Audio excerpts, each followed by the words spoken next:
Работа на НАТО е каде и во каква конфигурација ќе го поставиме нашето воено присуство во земјите членки. Ова не е проблем на Руската Федерација. Идејата дека можете да се заканите на независна и суверена држава е анахрона и е враќање во минатото, изјави заменик генералниот секретар на НАТО Мирчеа Джоана и со тоа го отфрли барањето на Москва НАТО алијансата да ги повлече своите војници од Романија и Бугарија, кои се членки од 2007 година. Бугарија заедно со Романија и Турција претходно се понудија дека се подготвени да бидат домаќини на 1000 НАТО војници кои би биле дел од борбената група на алијансата во регионот на Црното море. Но барањата на Русија ги загрижува бугарските власти дека ако има ескалација на тензиите околу Украина, ќе се јави ризик за испорака на газ во земјата.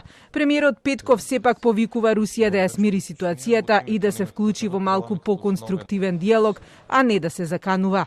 България е суверена държава и отдавна сме направили своя избор, ставайки член на НАТО. И като такъв решаваме сами да организираме отбраната на страната си в координация с нашите партньори. Вашингтонският договор не предвижда втора категория страни членки, за които колективната отбрана да се прилага избирателно или в ограничен обем.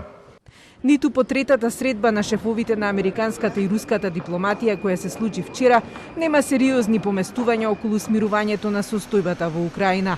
Прва на потек е Америка, од која се очекува следната недела да одговори писмено за рускиот предлог да и даде гаранции за безбедноста.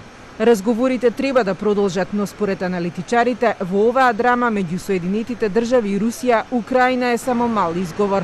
Многу повеќе се работи за Источна Европа і регіонот на Црното море. А домовлятися будуть не з якихось там глобальних питань, наприклад, про вступ чи не вступ України в НАТО.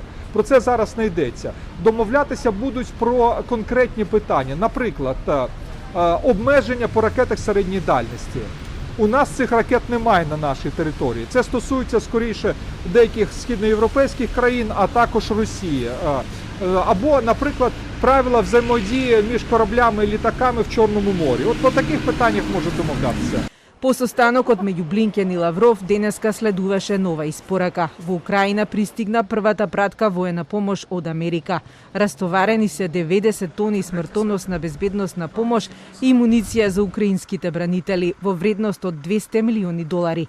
Аналитичарите предвидуваат дека војна меѓу двете големи сили нема да има, но можни се судири и локална ескалација која би била опасна за цела Европа.